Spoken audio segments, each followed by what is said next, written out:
Deed of Life, a play by Daniel Rudman.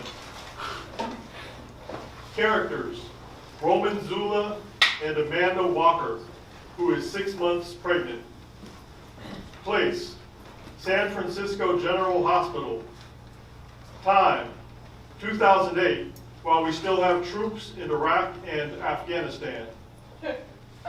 Dedicated to Norman Morrison, who said the following words: "The most important thing in the world is that our faith becomes living experience and a deed of life." Roman Zula is in a hospital room, sitting up in bed, back straight, eyes closed. Both his arms and hands are bandaged and rest on top of the blankets. Amanda stands hesitantly in the doorway. She is about 6 months pregnant and carries a brown paper bag. Excuse me? Hello? Roman Zula?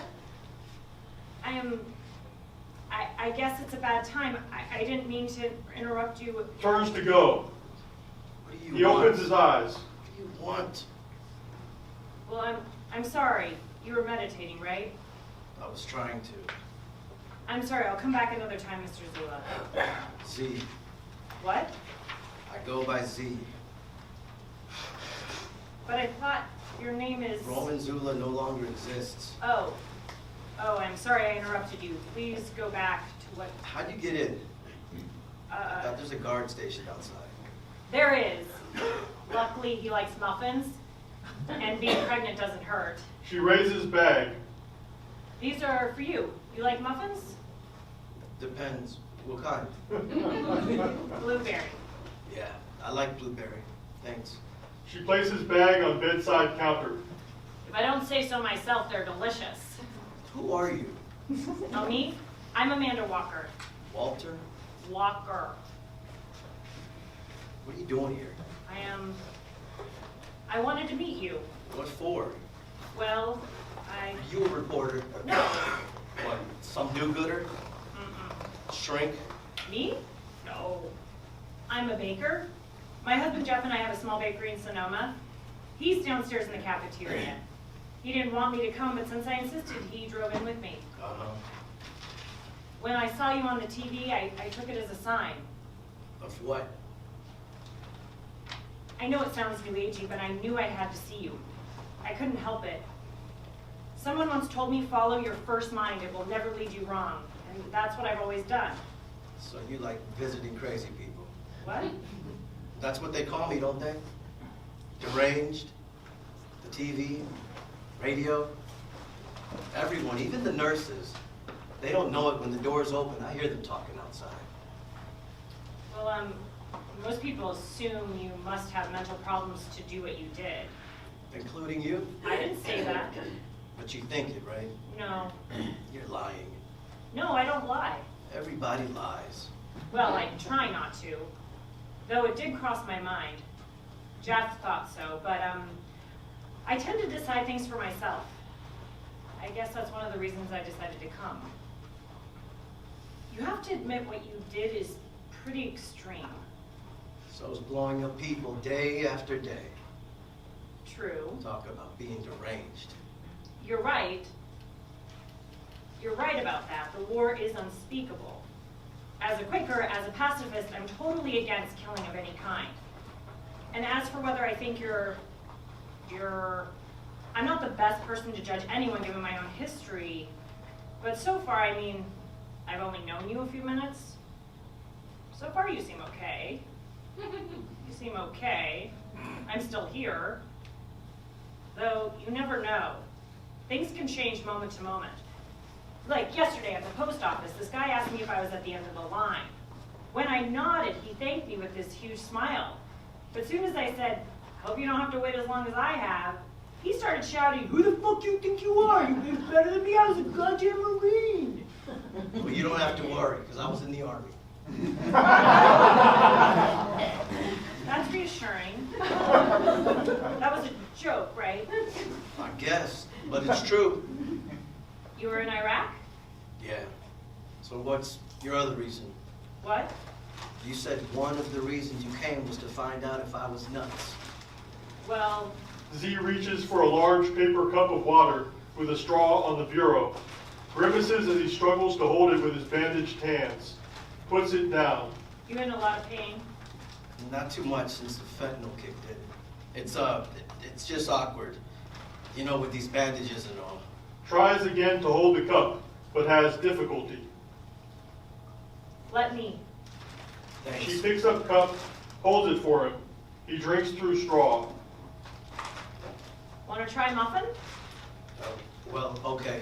She takes one out of bag and breaks a piece off, places it in his mouth, and watches as he chews. Good, isn't it? I've had better. In your dreams.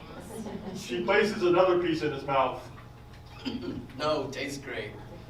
Thanks. You're welcome. She raises cup so he can drink some more. When he's done, she places cup down on table.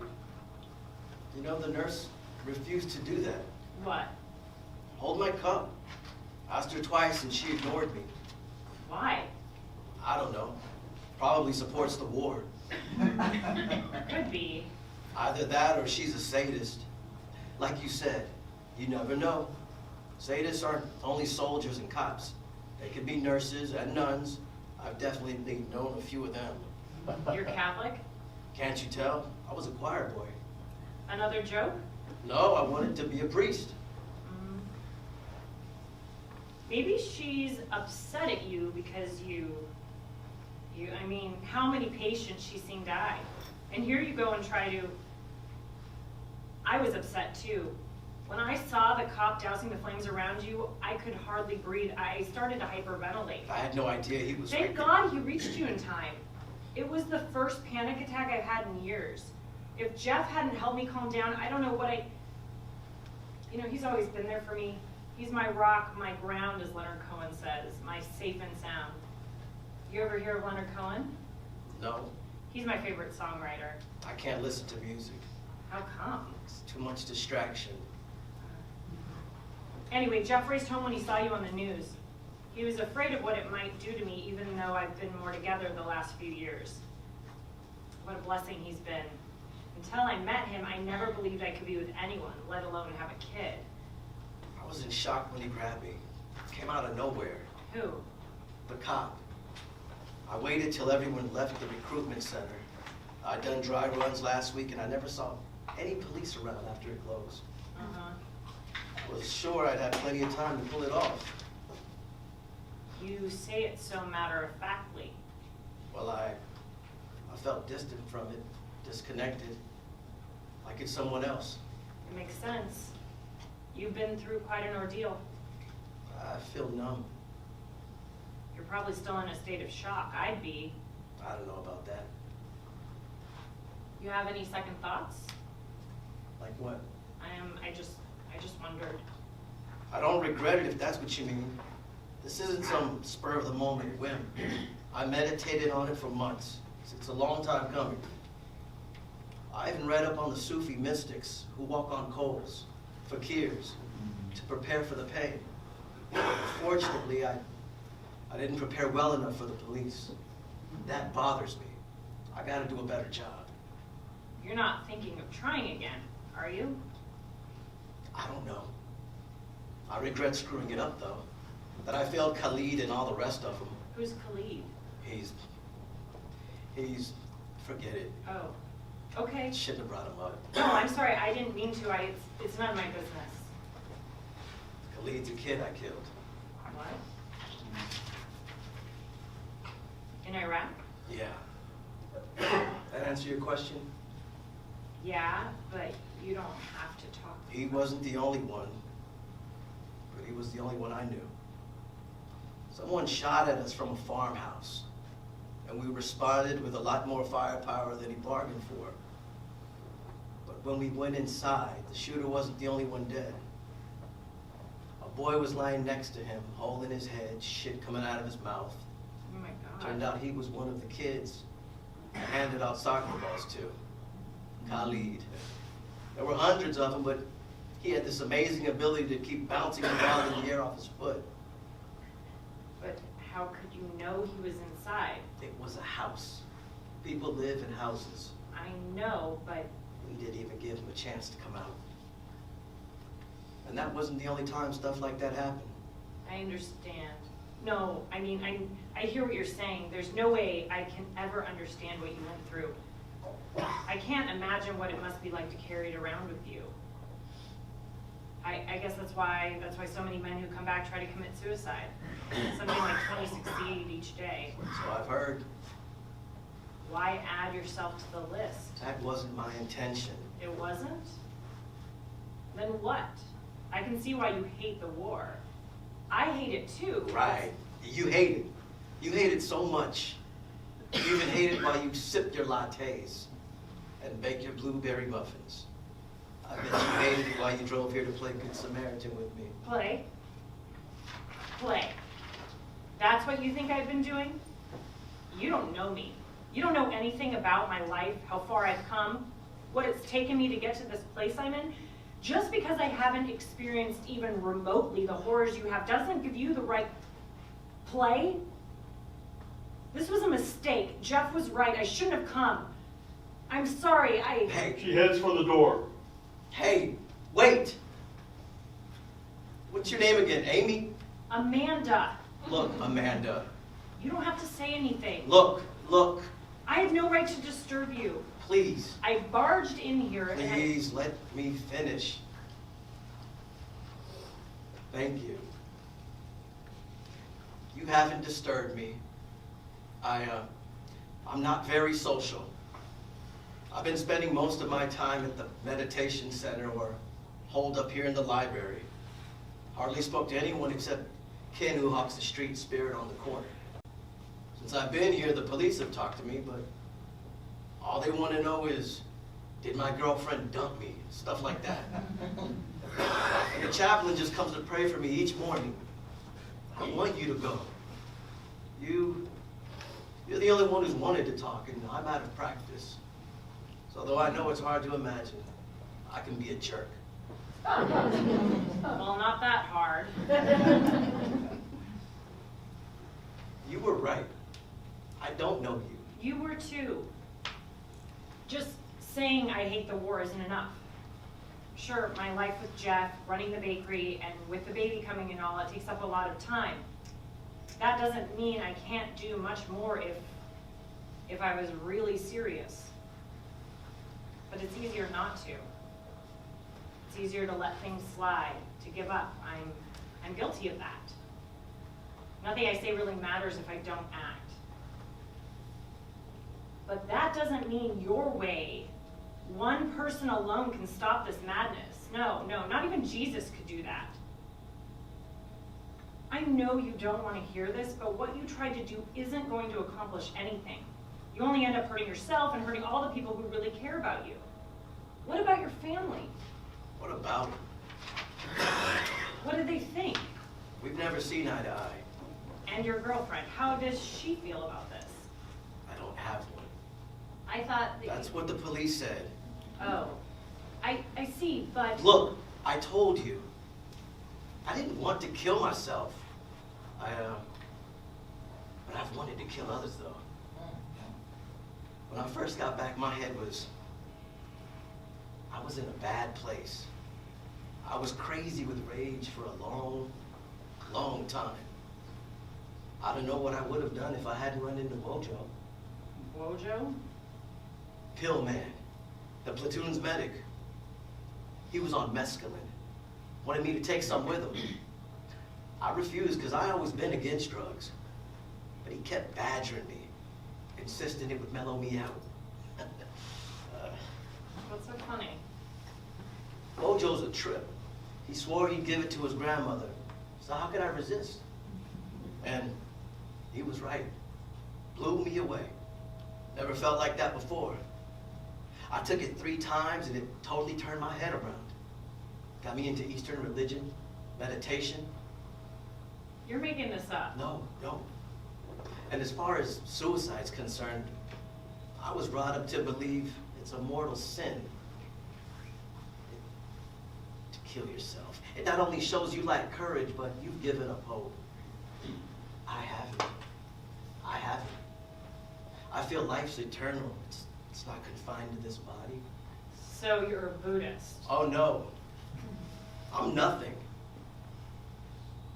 But I believe in their notion to burn oneself by fire is to prove that what you're saying is of the utmost importance. To say it while experiencing this kind of pain means you are truly speaking from your heart. That's why when I read about the monks who burned themselves, it got to me. You mean years ago? Yeah, The ones who protested the Vietnam War? right. Right, when I first read up on them, something clicked. They weren't playing around. But No, these people were serious. this comes out of their religion, their culture, which is thousands of years old.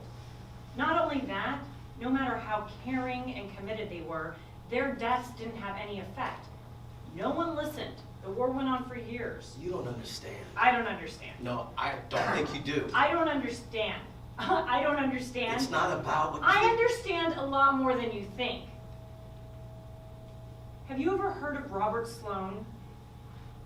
Stone? Sloan. No. He burned himself just like your Buddhist did. Robert Sloan. He was my father. You're... No way. November 2nd, 1969, Damn. on the steps of the Pentagon. I thought your name was Walker. It's my mother's. Uh-huh. 1969. That's you would have been I was 11 months old. a baby. Yeah, I never heard of him. you're not the only one. They didn't mention Robert Sloan when we studied the war in high school or college. I know. But in Vietnam, he's revered as a hero, a noble saint. The American who was willing to die for them. Your father. Unbelievable. Of course, I was too young to know him, but my mom and brothers said he was very quiet. Didn't say much, but believed your life should speak for you. I hear that. He was the head of the Quaker Meeting House in Baltimore and had been a peace activist long before I was born. He refused to pay his taxes, went to jail for pouring blood over hundreds of draft records, and once he fasted, I think 31 days. But I guess the war got to be too much for him. He became so frustrated, so desperate, he just, I don't know. The note he left said he was bearing witness for all the children being killed. Wow. And he didn't go alone. He took me with him He what? to the Pentagon. He took you. Yeah. They say it's impossible to recall stuff that far back. But what my mind's eye or my body remembers is confusion, smoke, people yelling, and my father kissing me. Jesus. Why? I wish I knew. Did he plan to burn me too? Or did he bring me as part of his message? Which is what my mom believes. She has to, because the other is too horrible, but she insists he loved me dearly. He was the one who got up for me during the night. He was the one who took me with him to work. That's why I was with him that day. Loved me. Loved me. How can you say that when it creeps me out? I can't help it. I could never do that to my baby. That's intense. But I was unscathed. I lived. I didn't have any burns. So maybe Mom is right. Maybe. I've struggled with this most of my life, and it's only since I've been with Jeff that I managed to put it on the shelf, keep it buried.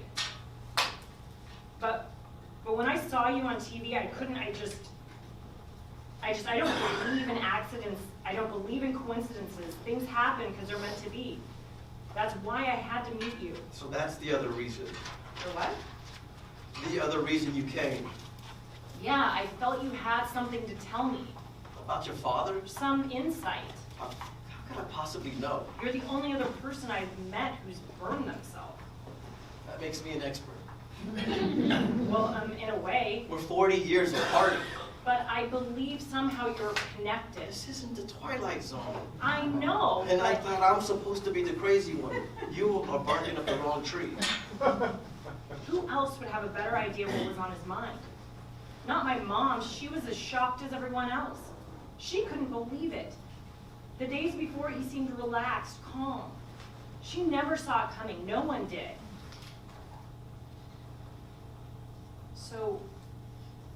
So what do you think? No, What? I'm not gonna get into this. I'm sorry for putting you on the spot, but You're not. you're right. You're right, but I'd really like to get your take. You have any kids? What does that have to do with anything? Well, No, well, if you had, it's something I've never considered. if you had, would you have taken them with you that day? To the recruitment center, Yeah. nah, no way. When you feel you gotta do something, you know, something from your heart, your gut, it's just about you. My way of thinking, it wouldn't make sense to bring anyone else into it. So you believe my father planned to burn me with him? I didn't say that. You do. Don't put words in my mouth. But you said, That had nothing to do with your dad. I was talking about me. I don't have the faintest idea what was in his head. All I know is what was in mine. okay. Okay, so go on. Go on where? What were you thinking When? that day? What does it matter? I'm curious, but if you I don't know. if you'd rather not. No, I'm not really. I don't remember that much. No, I can relate to what you said about your dad being calm. Yeah, that's exactly how. When I finally decided to do it, I felt this calmness, this feeling of relief. But it didn't last. It didn't last. The closer it got to that day, the more anxious I became. I was so agitated. It was hard to sit still. I couldn't even meditate. I was afraid of messing up, failing, waking up with my whole body burnt, not just my arms and feet. That's horrible enough. Yeah. Yeah, but I was even more terrified of getting rattled, faltering. And I'm ashamed to admit it. Despite all my preparations. I was fine riding the bus and BART. I was fine when I came out on the street, carrying the gasoline and lighter in my backpack. I was aware of people, but it was like I was in some kind of tunnel. They were there, but they weren't there. And blam, blam, a basketball game, someone dribbling. Suddenly, I was back in the playground. I turned around, panicked. My legs almost gave way. So I closed my eyes and forced myself to concentrate on Khalid lying in that house. And it helped.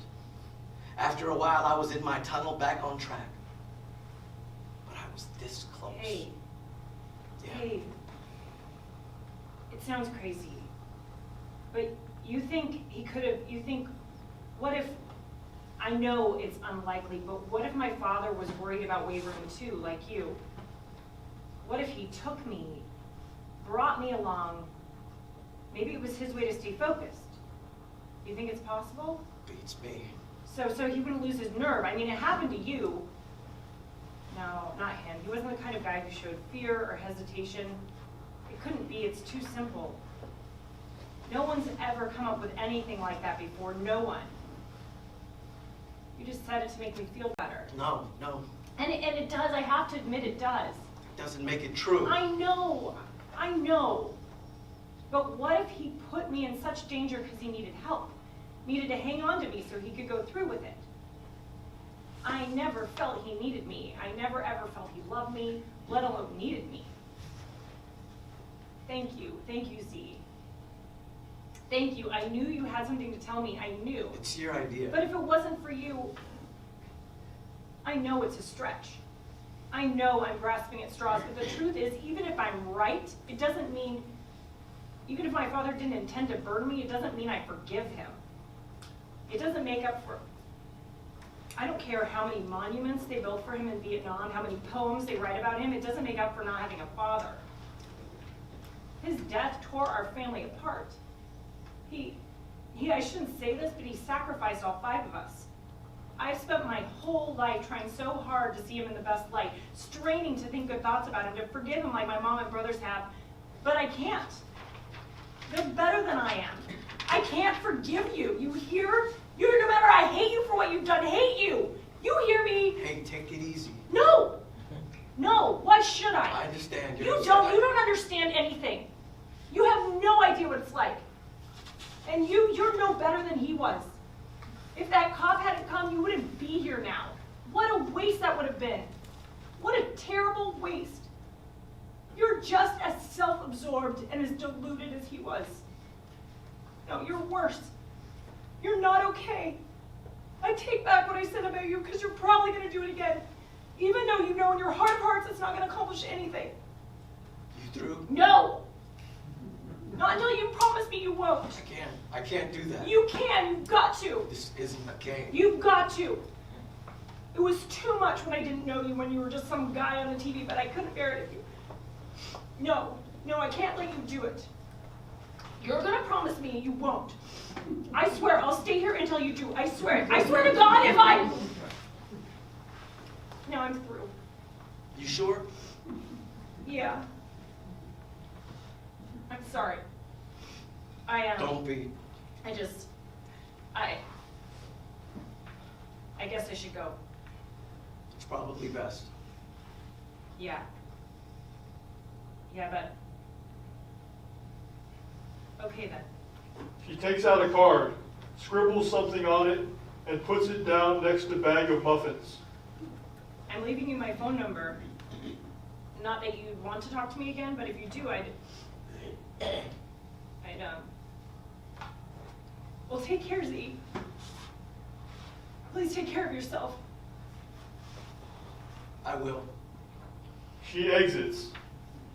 Z adjusts his body to the same meditating position he was in when the play began.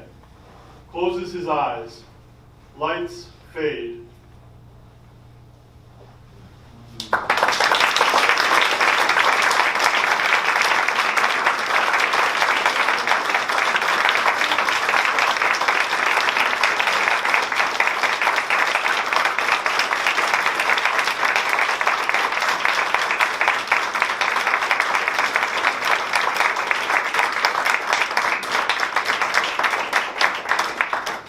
Well, that's it, and thanks again. I'm really happy that. Thank you, Dan. Thank you.